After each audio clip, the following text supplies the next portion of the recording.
Welcome to Beyond the Balance Sheet, the podcast that helps advisors, clinical professionals, and affluent families understand the complexities of issues related to our mental, physical, and emotional well-being. Our co-hosts, Arden O'Connor and Diana Clark, will interview a series of guests on a range of topics, providing informative content and practical tools for professionals and families to consider. Here are your hosts, Arden and Diana. Hi, and welcome to another episode of Beyond the Balance Sheet podcast. Today's guest is Dr. Jamie Weiner, a psychologist and the founder of Quest For Legitimacy. He has interviewed many rising generation individuals from across the world, starting with a simple question: what is it like growing up in the land of giants? And what he has found has been translated into information and advice. And today we're going to talk about that. So, Dr. Weiner, Jamie, let's start with, how did you initiate this quest? So a number of years ago, I was working with a lot of families. And it occurred to me that every time I met with a family and I began to meet the rising gen, the younger generation, which could have been, a lot of times it's associated with very young members of the family, but it seemed to be true even with people into their 40s and 50s, where they had a unique struggle. And my thought was that a lot of people talk about is it important to be in the business? What are you going to do with wealth? And I really wanted to begin by asking, what is it like growing up in the land of giants? So that I can get a sense of the experience of being part of that world. And nobody ever asked me, what did I mean by the land of giants? Interesting that they wouldn't ask that. What are some of the most poignant answers you have heard? Well, they're all a little bit different. And they're the same because we eventually discovered a pattern. So one of the individuals I interviewed was Henry Kaiser, who at the time was 75 years old. So he was really looking back into a retrospective. And he talked about the experience of sitting with his grandfather, probably one of the most prolific and successful men of the Industrial Revolution, right before his marriage, and knowing that his grandfather was on his deathbed.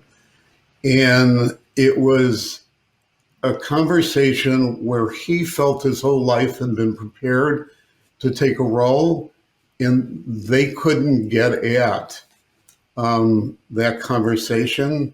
So it was either things like that, and then one of the other interviews we did, somebody told us a story about being fired by email by his father after having invested many years of helping out in the family business.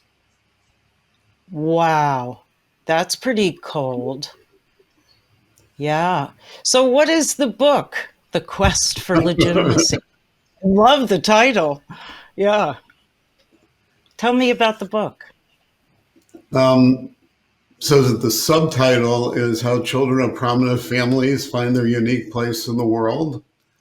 The book is really about, and it's filled with stories. The intention was that the audience really be rising gen family members. And so the goal was for it to be engaging. And the book includes some of my own stories as a rabbi's kid. It focuses on the issues about being prominent rather than the issues about being in a wealthy family, because we discovered there was a lot of similarity and that it was a much more meaningful focus. And in the book, we talk about breaking moments, which I'd be glad to talk about more, but we also talked about a path that we discovered that was true for all of the rising gen family members we interviewed. Well, do tell. Well, the breaking moments, particularly given the nature of our conversation, is, I'm a psychologist. I worked at Cook County Jail. I've spent a lot of my life. I've had private practice, et cetera, et cetera. I've worked with victims of crime, and I wanted to get at what's normal.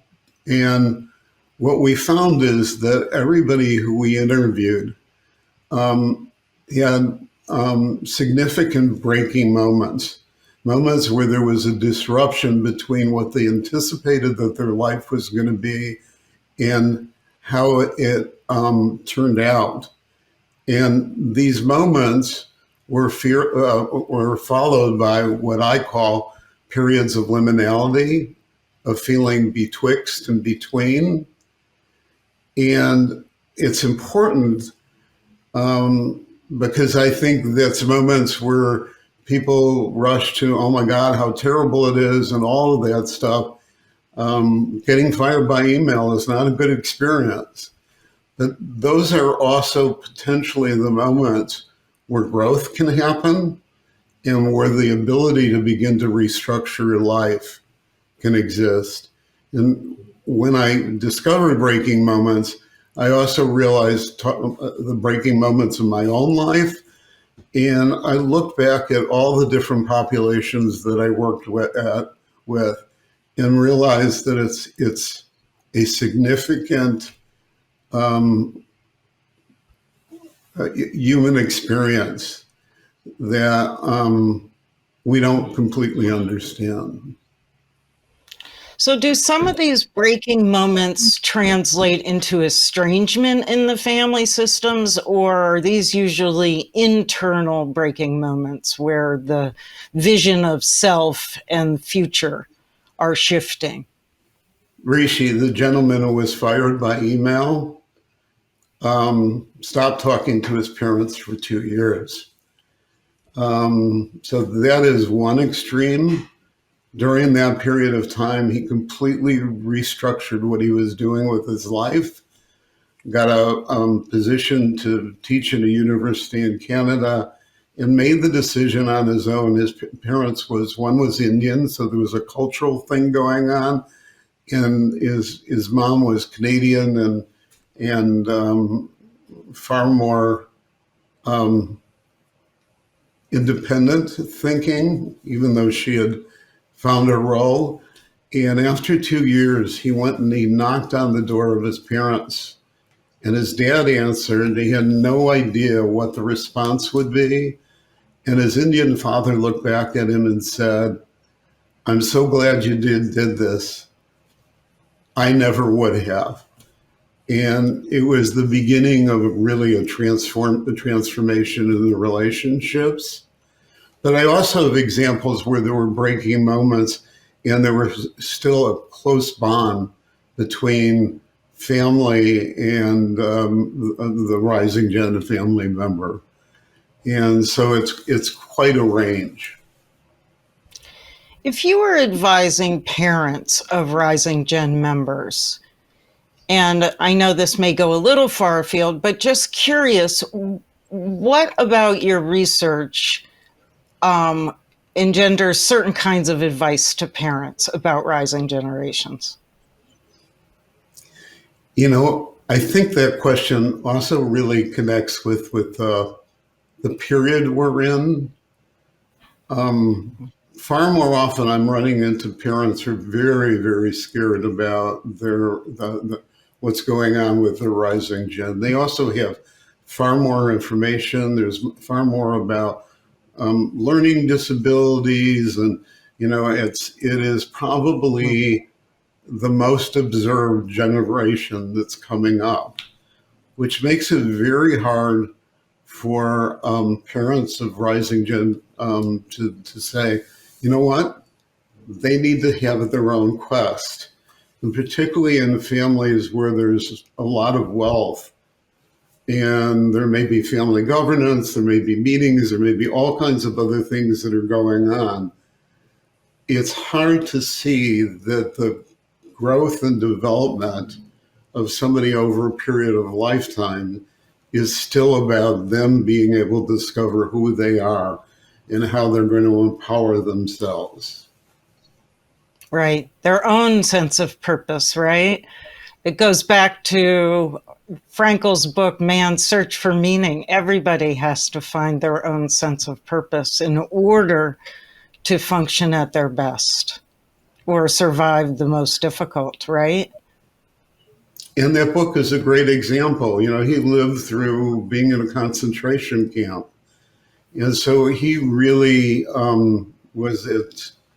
lived in probably the most horrible circumstances you can. And he came out finding that meaning and purpose were important. And I think that's really true, whether I was working with psychiatric patients at Cook County Jail, whether I was working with middle class people, or whether I was working with families that need to feel purpose and like you found yourself, whatever that is just, it's sort of the center of what's the most important in our lives. So are you finding that the rising generation is having difficulty finding a sense of purpose with so much information and so much stimulus? Just narrowing down purpose when options are so abundant? Well, let's start with the fact that on college campuses, a third of all college students seek out some kind of mental health treatment. And, you know, it would be one thing if it was about hearing voices and seeing things. They're coming to college campuses and they're talking about loneliness. They're talking about anxiety. They're talking about depression. One of the gentlemen we interviewed, realizing what his family had to offer him, felt overwhelmed by the number of choices that were there, and came home for a year. And after a year, began to rise again out of the struggle he was in, went back to school, ended up getting an advanced degree. Very sharp gentleman. He needed that time to sort out who he was rather than what he felt he needed was expected of him. Good for him. Do you think that just as a tangential question, do you think kids could delay and take a gap year before college would be a helpful process for our youth? Yeah, I think it's what's done with that time. You know, whether it's a gap year or whether it's people talking about before you go in the family business, working for somebody else, it's all for me much more about the personal quest, how much you use that time. The third phase that I outline in the book is called exploration. It's a period where you've moved further away from family. Family is much more internal. And so gap year, all the experiences that you can have during that period, and a lot of that's culturally fixed too, but that's really the time where you can begin to discover yourself, and you can begin to sort out what you learned growing up from what you're getting as you begin to experience the world. Mm-hmm. Are you noticing this inquiry is getting later and later? Or do you think it's pretty much the same as when we were having it, or I was having it? I shouldn't put you in my generation, but I think I am. You probably are, but I have to chuckle because I grew up in the term adolescence meant something.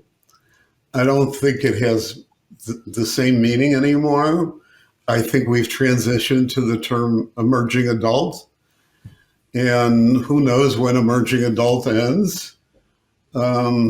there's a certain nice part to all of that because it does allow room for exploration, but it also, in terms of finding yourself and defining yourself in some way, delays it. And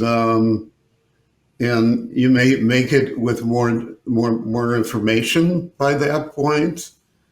That's why the book is called The Quest, because I really wanted to focus on the internal path, because it's both external, but it's also internal. It's what you do during that time. I like it. I'm looking forward to reading it. Is it inappropriate for a woman my age to think that I'm still on a quest just like everybody else? I love that question, probably more than anyone that you ask. I think I have even a couple years on you. I feel like, and I've done things that have been successful, I feel like writing this book and publishing this book has been the step that's made me feel more legitimate than I've ever felt before in my life.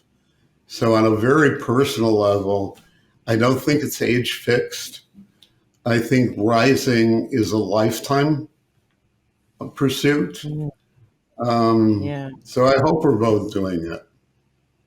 I do too. I like to think that Rising Gen folks are developing a quest for a chunk of their life, and that there can be flexibility on that quest as we change, right? Yeah, because the other thing that happens more and more is you may have a breaking moment in your mid-20s, but then something happens when you're 35 or 40 that also kind of, goes, whatever it is. Divorce is a big one. I have a chapter on women. I think it's harder than for women because they have even more tasks to wrestle with during the course of their lifetime. That chapter has 3 absolutely different examples of women who are finding themselves. Can you share a quick one? Sure. 5th generation family from Ireland. They were one of the first families to build independent housing. It's a cute one. Her grandfather had said, if there's ever going to be a woman in the boardroom, she's going to be serving tea. And sure enough, first time she was in the boardroom, she wasn't serving tea. She got her position on the board. She was just had a baby a couple of weeks before. So she was still a little kind of sorting life out after having a baby. And she ended up working the business. She ended up being the first woman in 5 generations ever to have stock or ownership in the business. She's gone on to help other generations. It's a powerful story. But, she had to wrestle with being on the board, finding a role in the business, raising children. There were more variables. And women of a certain age also have to look at, how do I behave in the boardroom in ways that are consistent with who I am and what has always been expected of me. There's a difference. Yeah, you got it. And she clearly talked about working harder, making sure she knew all the material and understand it in depth. So she couldn't rest on any laurel. She had to really show her mettle to be there and earn the right to be there. So what other tidbits from the book would you like to tease us with before we close today? Yeah. So there's another chapter in the book that I think is an important one to talk about. I wrote a chapter about the giants as mortals, and I happen to love the story about the Wizard of Oz. I like the moment that Toto pulled back the curtain, and we saw that the wizard, and I think it's a pretty globally well-known story. The wizard is exposed as a human being, and his gift, after everybody's sent off on their quest to get the broom from one of the witches, their quest is to prove themselves. And what he has to offer is acknowledgement that they already have their gifts. And I think at that moment, when the giants become human and when there's an opportunity to talk about real experiences, is transformational. And I think when you're growing up, I know as a rabbi's kid, I lost sight of that. And, you know, my dad had leukemia. It was diagnosed. He had it for a number of years. So we don't have those kinds of conversations real easily between generations. Mm-hmm. Well, that's a beautiful way to end this in terms of pulling back the curtain. Everybody is human with their own gifts, and it's sort of incumbent on us to figure out what they are and move them forward, right? That's the quest. That's the quest. And, you know, it's been great talking about it with you. So thank you. Thank you. And for our audience, thank you for joining us today for Beyond the Balance Sheet podcast. If you've enjoyed this episode or any others, please like us on your platform of choice. Thank you. Thank you for listening to Beyond the Balance Sheet, a podcast designed to help advisors, clinical professionals, and affluent families solve some of their biggest medical, psychiatric, and emotional challenges. Visit beyondthebalancesheet.com to read more about our guests and resources, and sign up for our newsletter.